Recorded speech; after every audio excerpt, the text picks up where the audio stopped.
Good morning, good morning, good morning. It's currently 5 a.m. right now. So if you guys haven't already, go ahead and command your morning. Let me turn this light on so you guys can see my face. But yeah, currently 5 a.m. right now, 5:30 to be exact.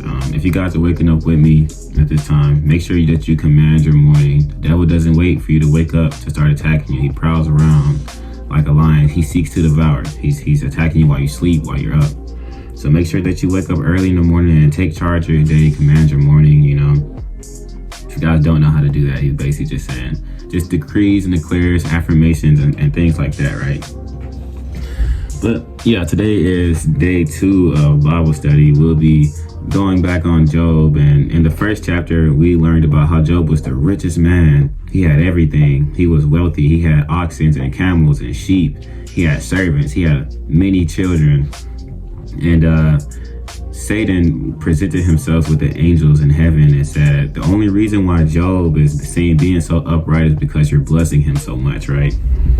And so Satan kind of made like a little deal with God. It was basically he's trying to take everything away from Job to prove to God that Job will curse him if he doesn't have anything to bless him. So did Job curse him? What happened? We don't know what happened. So let's read chapter 2 and let's just see how far we get. I'm gonna turn off this light. When I first wake up, I hate seeing like lights all in my face and stuff, but I will turn this camera on. Candle. I know that we didn't touch on much in yesterday's video. We only read the first chapter of Job. But I assure you, you definitely want to bring notes. I'm trying to tilt the candle to the side so I can light the second one. But yeah, you guys definitely want to bring some notes because eventually there will be some very important things that you want to take with you from this. Don't just have me read it and then you just forget it. Even I'll be taking notes every now and then. I'll be taking some notes on these little cards, or I might write it down on this sheet of paper right here. Let me turn this light on. That was good. But yeah, make sure you guys take notes. We'll be reading chapter 2 today. It is 5 a.m. Brush your teeth. Go ahead, get done what you need to be. Do what you need to do. We're gonna pick God first this morning. That look good or it just look good? I think it looks better right here.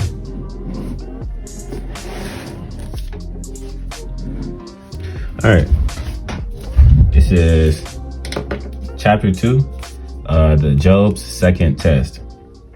So, and it goes, on another day, the angels came to present themselves before the Lord, and Satan also came with them to present himself before him. And the Lord said to Satan, "Where have you come from?" Satan answered the Lord, "From roaming the earth and going back and forth in it." Then the Lord said to Satan, Have you considered my servant Job? There is no one on earth like him. He is blameless and upright, a man who fears God and shuns evil. And he still maintains his integrity. Though you entice me against him to ruin him without any reason, skin for skin, Satan replied. A man will give all he has for his own life. But stretch out your hand and strike his flesh and bones, and he will surely curse you to your face. So this is that deal that we were saying, Satan was saying that if you take everything that he has, he'll surely curse you to your face. But Job stayed upright. He didn't curse God in all this. The Lord said to Satan, "Very well then, he is in your hands, but you must spare his life." So Satan went out from the presence of the Lord and afflicted Job with painful sores from the soles of his feet to the top of his head. And Job took a piece of broken pottery and scraped himself with it, and he sat among the ashes. So in my last video, I think I definitely did say that Satan could do anything except for hurt Job. No, he definitely did hurt Job. He just couldn't take his life. So right here, we see that he put painful sores on Job. He did all type of stuff. So bad, I don't know why he cut himself, but boy started scraping himself. I'm like, man, he was really going through it. But yeah, his wife said to him, "Are you still holding on to your integrity? Curse God and die." He replied, "You are talking like a foolish woman. Shall we accept good from God and not trouble from him?" Wow, man, I'm writing that down. He said, "Shall we accept good from God and not trouble?" That's how a lot of us be. A lot of us, we only want the good part of God, and then once things get bad, we want to curse God. We get mad at God when bad things happen to us, and we get mad at the world, and in doing so, we punish God. But yeah, that'll be the first thing I write down. I'm gonna highlight it and I'm gonna write it down after. But in all this, Job did not sin in what he said. Now we go to Job's 3 friends. When Job's 3 friends, Eliphaz, the Temanite, Bildad, these Bible characters have some weird names.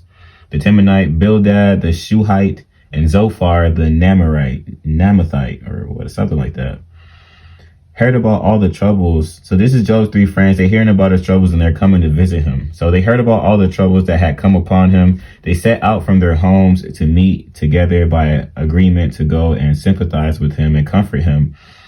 When they saw him from a distance, they could hardly recognize him. They began to weep out loud, and they tore their robes and sprinkled dust on their heads. Then they sat on the ground with him for 7 days and 7 nights. No one said a word to him because they saw how great his suffering was.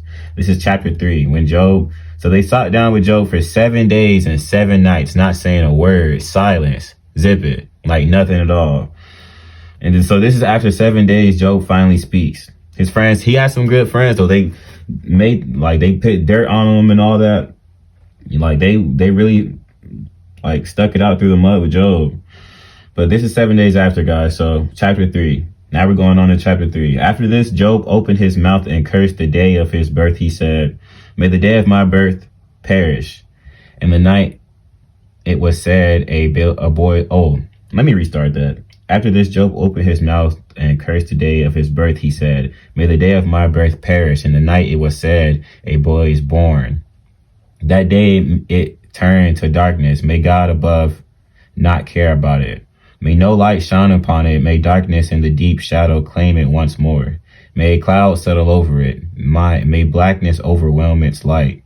That night, may thick darkness seize it. May it not be included among the days of the year, nor be entered in any of the months." Bro, is that why February has 28 days?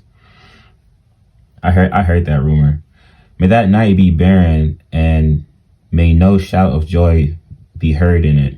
May those who curse days curse that day, those who are ready to rouse Leviathan. May its morning stars become dark. May it wait for daylight in vain, and not see the first rays of dawn. For it did not shut the doors of the womb on me to hide trouble from my eyes. Why did I not perish at birth? Man, so we're going on to the next page. We're now at chapter 48, but man, Job is really going through. He's even asking, why did I not perish at birth? He don't even want to live no more. Like, he feels the pain that he feels is so bad. Like, mind, he just lost all of his wealth. He just lost all of his children. His friends are there, but it's not really like he's so broken right now. He go on to say, "And die as I came from the womb. Why were there knees to receive me, and breasts that I might be nursed? For now I would be lying down in peace. I would be asleep at the rest with kings and counselors of the earth, who built for themselves the places now lying in ruins, with rulers who had gold, who filled their houses with silver. Why I was not hidden." Okay, so all the rest of this is basically just Job just going through it. He just yapping, like he feeling it right now, man. He feeling it right now. We'll go straight on to chapter 4 though, to conserve time. And all right, this is now chapter 4.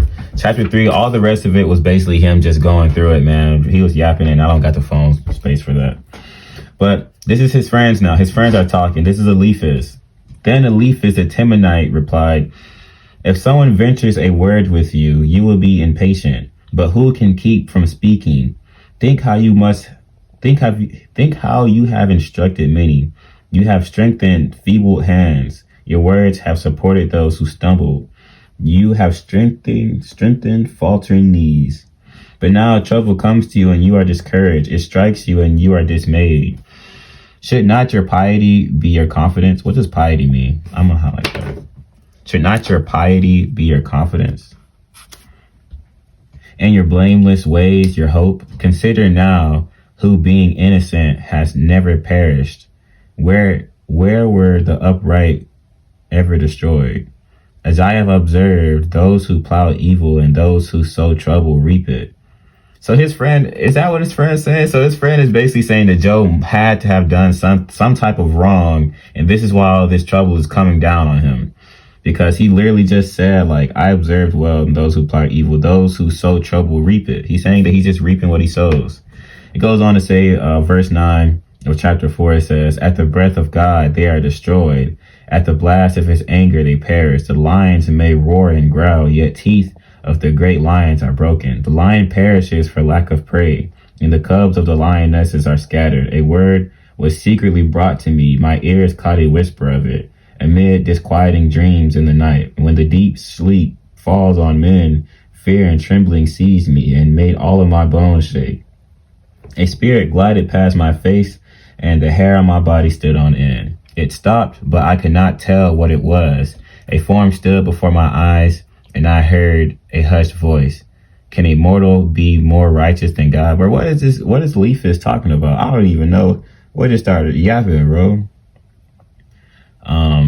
I heard a hushed voice. Can a mortal be more righteous than God? Can a man be more pure than his maker? This is verse 18 now of chapter 4.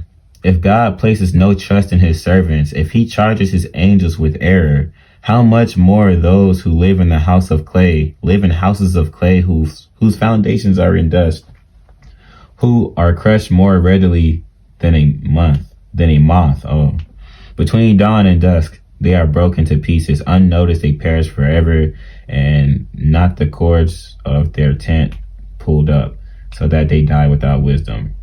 And he still goes on to say, we're now in chapter 5. Call if you will, but who will answer you? To which of the holy ones will you return? Resentment kills a fool, and envy slays the simple. Wow, I'm definitely writing that down. I'm gonna write that down now. So that is chapter 5, verse 2. It says, resentment kills a fool and envy slays the simple. Verse 3 goes on to say, I myself have seen a fool taking root, but suddenly his house was cursed. His children are far from safety, crushed in the court with a defender. This is a long chapter, guys. Taking it even from among thorns, and thirsty pant after his. I'm going to read a little bit faster because this is all this, and then it stops right here. And then in the next video, we get Job's reply. His children are far from safety, crushed in the court without a defender. The children, they hungry consume his harvest, taking it even from among thorns, and the thirsty pant after his wealth. For hardship does not spring from soil, nor does trouble sprout from the ground.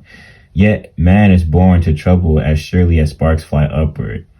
If it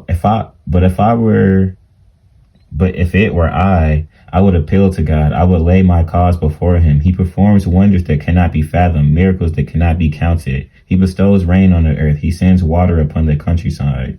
The lowly he sets on high, and those who mourn are lifted to safety. He thwarts the plans of the crafty so that their hands achieve no success. Amen.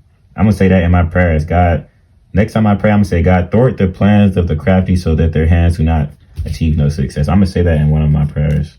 You guys should too. That's chapter 5, verse 12. And 13 goes on to say, he catches the wise in their craftiness, and the schemes of the wily are swept away. W-I-L-Y. Wily or wily, I don't know what that is. Darkness comes upon them in the daytime. At noon they grope as in the night. He saves the needy from the sword of their mouth. He saves them from the clutches of the powerful, so the poor have hope, and injustice shuts its mouth. Dang, so this is why it's important to humble yourself. Blessed is a man whom God corrects.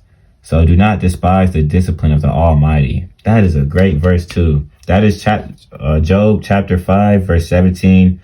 It says, blessed is the man whom God corrects. So do not despise the discipline of the Almighty. It is important that you humble yourselves, guys.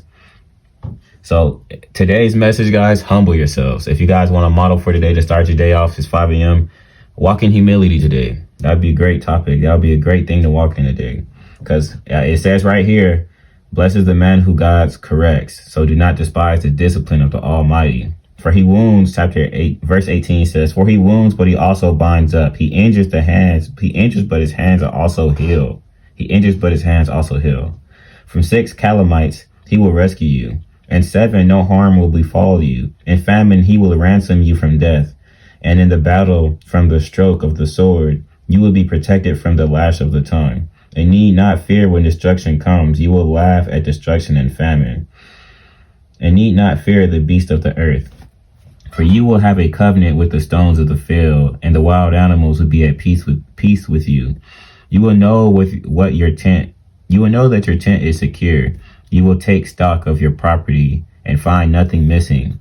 You will know that your children will be many, and your descendants like the grass of the earth. You will come to the grave full in vigor, and the sheaves gathered in season. We have examined this, and it is true. So hear it and apply it to yourself. Man. And that concludes chapter 5 today, guys. So basically, his friend is saying that Job should humble himself, and he's basically saying that Job is just reaping what he sows, and he has to done something for all of this to suddenly befall on him. Like, it's evident. He's basically saying it's obvious that you done something that you did. And so I'm pretty sure I want to hear what Job has to say after this, because this is crazy. Job was an upright man. He didn't do nothing wrong. Yet he's already feeling bad. He's already lost so much. And here his friend comes talking about, you did something wrong, man. You're ridiculing him, man. But yeah, that concludes today's video. We left off on chapter 5. If you guys have some notes, you guys definitely should write down chapter 5, verse 17. You guys should write down... what other verse? This second was in chapter 5. It was verse 2 of chapter 5. Resentment kills a fool and envy slays the simple. Man, that was a really good verse. But yeah, that concludes today's video. I hope you guys have a great day today. And yeah, until next time, peace.